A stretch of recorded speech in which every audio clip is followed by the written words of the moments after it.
So the first time I saw him was at the annual city festival at the end of the plaza on Punker Hill, also known as the Island of Misfits.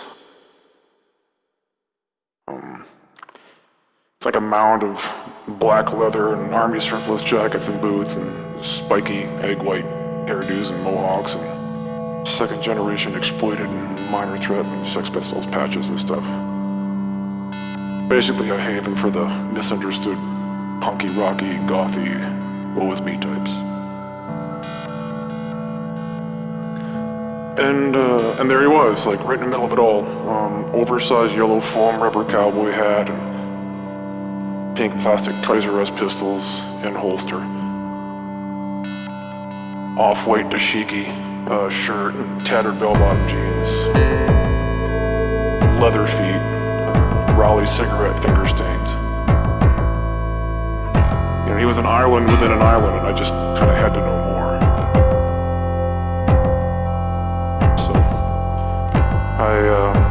I sat with him for hours just trying to get a bearing on his beautiful insanity. Every third inquiry was met with, an eloquent but unusual response, and, the subsequent exchange, it kind of warranted continuing the conversation because he was interesting. Of course, the other two-thirds of my efforts were dismissed while he took in the constant flow of the festival crowd all around us. A raging river of multicultural music, art, food, families. All of this was his Walkman at full volume. I think it was Foreigner playing through the headphones. And I asked maybe you can turn it down so we can talk. And he replied, "Can you hear me?" And I said, "Yes." He said, "Well, then it's fine." He never really pretended, not once, to be able to organize all of this chaos that was going on around us. He just unapologetically chose which pieces to focus on. But, after a few hours, we seemed to have kind of found our stride, found our rhythm, kind of settled into it. We're having these intermittent conversations, flipping back and forth between the chaos and the focus. And then, just kind of out of nowhere, he seemed to become a little unsettled and disturbed. And I asked him what was wrong, and he just blurted out, "Peanut parents and syrup." And then he looked at me like I would know what that means.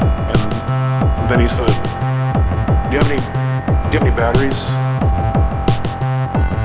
So basically his Walkman was running out of power and he just needed batteries.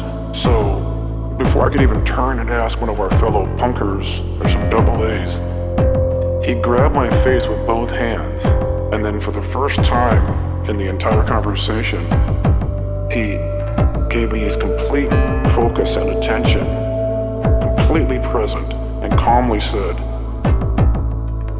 "We will never know world peace until three people can simultaneously look each other straight in the eye." Should the oceans rise, should the sky come falling down, should the islands tremble